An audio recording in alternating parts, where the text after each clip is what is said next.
கிறிஸ்துவுக்குள் அன்பான கர்த்தருடைய பிள்ளைகளே, இன்றைய வேத வசனமும் ஜெபமும் லூக்கா எழுதின சுவிசேஷம் 1 அதிகாரம் 52 வசனம். பலவான்களை ஆசனங்களிலிருந்து தள்ளி தாழ்மையானவர்களை உயர்த்தினார்.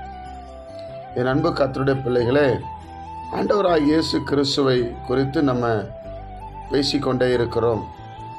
அவரை பற்றி இந்த வேத புஸ்தகத்தில் ஏராளமான இடங்களிலே, ஏன் முழுவதும் அவரை பற்றி தான் சொல்லப்பட்டிருக்கிறது. அவர் எப்படி இருந்தார், எப்படி வாழ்ந்தார், எப்படி செயல்பட்டார் என்பதை நாம் தியானித்து வருகிறோம்.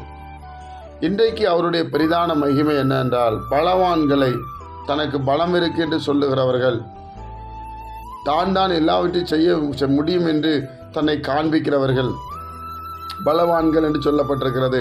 இந்த உலகத்தில் பலவான்களை ஆசனங்களிலிருந்து தள்ளி தாழ்மையானவர்களை உயர்த்தினாராம். தாழ்மையுள்ள ஜனம், அதாவது தன்னைத்தான் தாழ்த்துகிற ஜனத்தை உயர்த்துகிறார் என்று வேதத்திலே பார்க்கிறோம். அன்பு கர்த்தருடைய பிள்ளைகளே, அப்போ கர்த்தருக்கு முன்பாக எப்பவும் நம்ம தாழ்மையுள்ளவர்களாக இருக்க வேண்டும். தாழ்மை ரொம்ப முக்கியம்.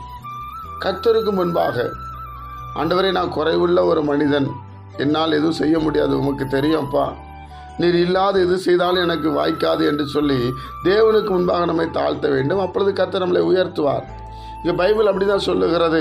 பலவான்களை ஆசனங்களிலிருந்து தள்ளி தாழ்மையானவர்களை உயர்த்தினாராம். உங்களுக்கு தாழ்மை இருக்கா?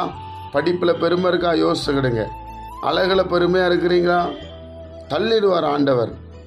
ஆண்டவர் உண்டாக்கினதில்ல, அவருக்கு முன்பாக நம்ம என்ன சொல்ல முடியும்? அதனால் ஆண்டவருக்கு முன்னால் நம்மளை தாழ்த்த வேண்டும். தேவனுக்கு முன்பாக நம்மை தாழ்த்த வேண்டும். கர்த்தருக்கு முன்பாக நம்மை தாழ்த்த வேண்டும். அப்பொழுது அவர் நம்மளை உயர்த்துவார் என்று பைபிள் சொல்லுகிறது. என் அன்பு கர்த்தருடைய பிள்ளைகளை, ஆண்டவர் இயேசுவை பற்றி அறிந்து கொண்டே இருக்கலாம். அது உள்ளத்தில் ஒரு பெரிய நீரூற்றாக இருக்கும். பிரியமானவர்களை, ஜெபிப்போமா? பரிசுத்த பிதாவே, உம்முடைய குமாரன் இயேசு கிறிஸ்துவின் நாமத்தில் நாங்கள் வருகிறோம். உயிர்த்தெழுந்த ஆண்டுடைய வல்லமை இறங்கி வரட்டும். ஷபாலா காத்தா பாக்கா ரபா ஊராபா கரபூஷாதா நாமா. தேவனுடைய மகிமை இப்பொழுது ஊற்றப்படும்படி நாங்கள் ஜெபிக்கிறோம். உயிர்த்தெழுந்த ஆண்டுடைய வல்லமை இறங்கட்டும் அப்பா. இப்பொழுதே இந்த நாளில் இதை கேட்கிற ஒவ்வொரு பிள்ளைகளையும் ஆசீர்வதியும். இந்த வசனத்தின்படி எங்களை உயிர்ப்பையும் தாழ்மையை தாரும். இதை கேட்கிற ஒவ்வொருவரும் ஆசீர்வதிக்கப்படட்டும். இயேசு கிறிஸ்துவின் மூலம் ஜெபிக்கிற நல்ல பிதாவே, ஆமென்.